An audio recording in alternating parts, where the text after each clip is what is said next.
광주형 일자리 합작법인의 32개 기업이 투자를 약속했습니다. 광주시는 다음 달 안에 투자 유치를 마무리 짓고 합작법인을 출범시킬 계획입니다.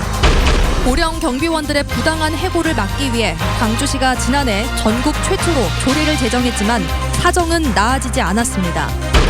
주말인 내일과 모레 오전 사이 광주 전남에 다시 장맛비가 내리겠습니다. 곳에 따라 시간당 50mm 안팎의 강한 비가 예상됩니다. 천연기념물이자 멸종위기종인 수리부엉이가 골프 연습장 그물망에 걸렸다 구조돼 자연으로 돌아갔습니다. 여러분 안녕하십니까? 광주 MBC 뉴스데스크입니다. 광주형 일자리 합작법인에 투자하겠다는 기업들의 윤곽이 나왔습니다. 32곳이 투자를 약속하면서 공장 설립을 위한 절차도 한 걸음 더 나가게 됐습니다. 하지만 필요한 투자금이 다 모였는지는 아직 확인되지 않았습니다. 보도에 송정근 기자입니다. 광주형 일자리 자동차 공장 투자자들이 한자리에 모였습니다. 지난 1월 현대자동차와 투자 협약을 체결한 지 5개월 만에 광주시가 민간 투자자들을 모아 협약식을 체결했습니다. 합작법인에는 16개 지역기업과 현대차 협력업체 등 모두 32개 기업이 참여했습니다. 광주시는 다음 달 주주간 협약을 체결한 뒤 발기인 총회를 거쳐 7월 안에 합작법인 설립 등기를 한다는 계획입니다. 광주형 일자리는 상생형 일자리의 첫 번째 모델로서 다른 지역에 널리 확산되기 위해서는 사업의 성공적인 안착이 무엇보다도 중요하다고 생각을 합니다. 이에 정부도 아낌없는 지원으로 광주형 일자리 사업의 성공을 뒷받침하겠습니다. 다만 광주시는 투자자들이 약속한 투자 금액이 합작법인 설립에 필요한 투자액을 모두 채웠는지에 대해선 명확히 밝히지 않았습니다. 법인 설립에 필요한 자기자본금 가운데 1, 2대 주주인 광주시와 현대차가 920억 원을 출연하고 나머지 1,380억 원은 투자를 유치해야 합니다.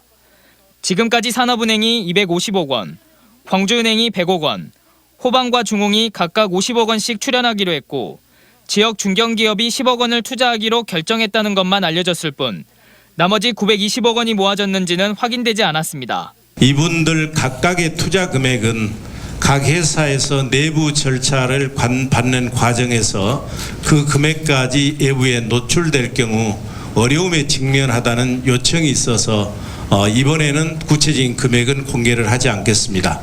광주시는 목표로 삼은 다음 달 안에는 투자 유치가 완료될 것이라며 합작법인 설립과 하반기 공장 착공은 차질 없이 진행될 것이라고 말했습니다. MBC 뉴스 송정근입니다. 요즘 최저임금 인상 논의가 한창인데 아파트 경비원들은 최저임금이 오르면 혹시나 해고되지 않을까 걱정합니다. 광주시가 고용 안정을 위해서 지원 조례를 만들고 전국 최초로 협의체도 구성했지만 사정은 크게 달라지지 않았습니다. 왜 그런지 오정훈 기자가 취재했습니다. 올해 70살을 넘긴 경비원 이모 씨는 지난 2월 말 용역업체로부터 일주일 뒤부터 다짜고짜 출근하지 말라는 황당한 문자 메시지를 받았습니다. 이 문자는 이 씨를 포함해 같은 아파트에 근무하던 24명의 경비원 중 절반인 12명에게 보내졌고 이들은 일자리를 구할 시간도 없이 해고됐습니다. 광주시는 경비원들이 당하고 있는 부당한 해고를 막기 위해 지난해 11월 전국 최초로 고령 경비원들의 고용을 보호하는 조례를 제정했습니다.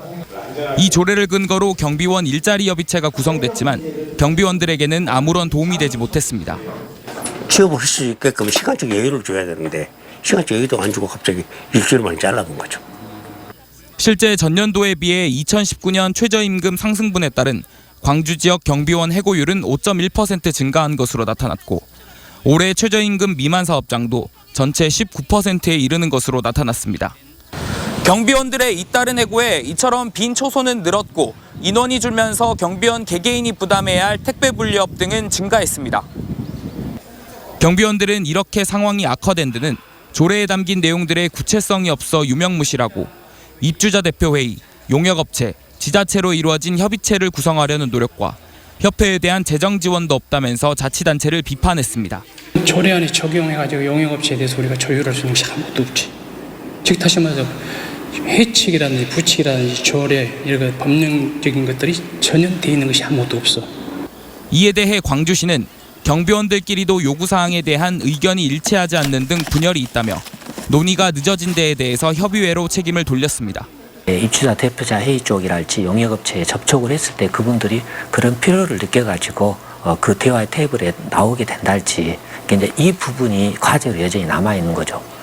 전국 최초로 경비원 일자리 안정조례를 만들고 전주, 안산 등에도 조례 제정과 협의회 구성 등 긍정적 영향을 미쳤다며 홍보했던 광주시. 이와 달리 현장에선 근로 여건이 오히려 악화됐다며 조례가 쓸모없다고 자치단체를 비판하고 있습니다. MBC 뉴스 우종훈입니다. 퇴직금 가산제 도입을 요구하며 파업을 결의한 광주 5개 구청 공무직 노조가 다음 달 1일부터 무기한 전면 파업에 들어갑니다. 공무직 노조는 세계 수영 선수권 대회를 앞둔 상황을 감안해서 노조가 대폭 양보한 요구안을 제시했지만 자치구들이 아무런 답을 제시하지 않아서 이같이 결정했다고 밝히고 파업으로 인한 업무 차질의 책임은 구청장에게 있다고 주장했습니다. 국가균형발전과 지방분권을 쉽게 요약하자면 지방이 살아야 나라가 산답니다. 지방을 살리기 위해서는 지역 언론, 특히 지역방송의 역할과 책임이 작지 않은 만큼 제도적인 지원이 필요하다는 논의가 진행되고 있습니다. 보도에 김광현 기자입니다. 지방자치제가 실시된 지 30년 가까이 돼가지만 우리 사회는 여전히 수도권 중심의 정치와 경제, 문화 구조를 갖고 있습니다. 이 과정에서 지역의 목소리는 소외되고 최근 미디어 시장의 급격한 변화로 지역 언론, 특히 지역 방송은 설 자리를 잃어가고 있습니다. 지역의 목소리를 대변해야 할 지역 방송이 생존의 위기에 직면해 있는 겁니다. 지역 방송이 여러 가지 어려운 여건이 더 가중되고 있습니다. 그것이 수치로도 드러나고 있고 실제로 그렇고, 그래 국가적으로 지역 방송에 대한 지원을 더 두텁게 해서 지난 3월 지역방송 발전을 위해 지역방송 발전기금을 별도로 설치하는 지역방송 발전 지원 특별법 개정안이 발의된 것도 그런 이유입니다. 지역방송에 상대적으로 불리한 현행 방송 관련 제도 또한 개선해야 한다는 목소리도 높아지고 있습니다. 정부의 광고 대행 수수료 부과 체계를 열악한 지역방송 상황에 맞게 재정립하고 유료방송 사업자도 방송 발전 기금을 부담해야 한다는 여론도 높아지고 있습니다. 방송통신위원회는 유료 방송 매체들에게도 언론의 공적 책임을 어떤 형태로든 부담시키는 방안을 검토 중이라고 밝혔습니다. 지역의 그 방송 권역은 반드시 보호를 받아야 되는 것이고, 또 우리 지역민들에게 방송을 제공하는 사람들은 그만큼 공적인 책임을 져야 된다고 보기 때문에 법 제도적인 개선에 앞서 지역방송 스스로 지역 문화의 다양성을 지키고 지역의 민의를 수렴해 지역 시청자들의 신뢰를 구축하는 노력이 필요하다는 자성의 목소리도 나오고 있습니다. 실적 중심이 아니라 경쟁력 강화가 목적이 아니라 지역민들에게 우리가 필요한 방송사라는 어필을 할 수 있어야 되지 않을까라는. 균형 발전과 지역 분권의 시대, 그 성공의 열쇠는 지역의 목소리를 공정하고 올바르게 담아낼 수 있는 경쟁력 있는 지역 방송의 확립에 달려 있습니다. MBC 뉴스 김광현입니다.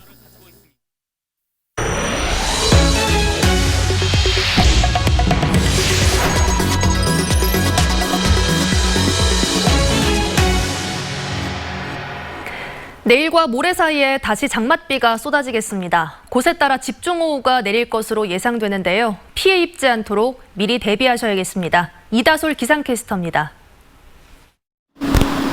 첫 장맛비가 지나고 난 뒤 쨍쨍한 더위는 끈적끈적한 더위로 바뀌었습니다. 오늘 광주의 낮 최고 기온은 29.5도로 높게 올랐고 습도는 56%에서 98%까지 오르며 후텁지근한 날이 이어졌습니다. 요즘 날씨가 너무 습해가지고 좀 기분이 별로 찝찝한 것 같아요. 네, 날씨가 습해서 좀 이제 땀도 많이 나고 그러는 계절이 된 것 같아요. 더운 날씨 속 습도가 높아지면 불쾌감이 상승할 뿐만 아니라 각종 곰팡이와 세균의 증식이 활발해져 식중독과 피부병, 호흡기 질환 등의 발병률이 높아집니다. 오늘 광주 전남의 불쾌지수는 나쁨 수준까지 올랐고 식중독 지수는 대부분 지역에서 경고 단계를 보였습니다. 본격 장마철이 시작된 만큼 실내 습도 조절이 더 중요해졌는데요. 기온이 24도 이상일 때 습도는 40% 정도가 쾌적합니다. 이번 주말 동안에는 장맛비가 지나겠습니다. 내일 새벽 3시에서 6시 사이 전남 서해안에 비가 내리기 시작해 광주 전남 전 지역으로 확대되겠고 일요일 새벽부터 점차 그치겠습니다. 예상 강수량은 광주 전남에 80에서 150mm이고 많은 곳은 200mm 이상으로 전망됩니다. 특히 내일 오후부터 일요일 새벽 사이에는 돌풍과 천둥 번개를 동반한 시간당 50mm 안팎의 매우 강한 비가 내릴 가능성이 있어 비 피해가 없도록 미리 대비해야 합니다. 이번 장마 전선에 동반된 비구름대는 좁고 강하게 발달하겠습니다. 따라서 가까운 지역에서도 강수량의 차가 매우 크겠고 강수 지역도 시시각각 변동될 가능성이 있습니다. MBC 뉴스 이다솔입니다. 천연기념물이자 멸종위기종인 수리부엉이가 골프 연습장 그물망에 걸렸습니다. 발견 당시 수리부엉이는 탈진 상태였는데 구조대의 도움으로 무사히 풀려났습니다. 김양훈 기자가 취재했습니다. 소방관과 남성 한 명이 골프 연습장 그물망 위를 조심스럽게 걷습니다. 잠시 뒤 소방관은 포획용 뜰채 안에 무엇인가를 잡아넣습니다. 천연기념물 제324호이자 멸종위기 야생동식물 2급으로 지정된 수리부엉입니다. 이른 새벽 골프 연습을 하던 사람들은 수리부엉이를 발견하고 곧바로 119에 신고했습니다. 수리부엉이가 오른쪽에서 왼쪽으로 날아가기에 저 천연기념물이라 생각하고 바로 이제 회원들한테 공을 치지 말고 기다리라고 하고 119에 신고를 해서 구조 작업이 시작된 지 20여 분 만에 수리부엉이는 무사히 구조됐습니다. 수리부엉이는 골프 연습장 그물망과 건물 사이 빈틈을 통해 들어온 것으로 추정됩니다. 밤새 골프 연습장을 벗어나려 안간힘을 썼던 듯 구조 당시 수리부엉이는 심한 탈진 상태를 보였습니다. 한 번에 날지는 못하고 이제 조금씩 날다가 멈추고 다시 쉬었다가 다시 날고 그런 상태였고요. 뭐 조금 탈진해 보이는 상태였어요. 소방당국은 수리부엉이가 다친 데가 없어 인근 야산으로 데려갔고 수리부엉이는 고맙다는 듯 5초 동안 소방관들을 뒤돌아본 뒤 자연으로 돌아갔습니다. MBC 뉴스 김양훈입니다.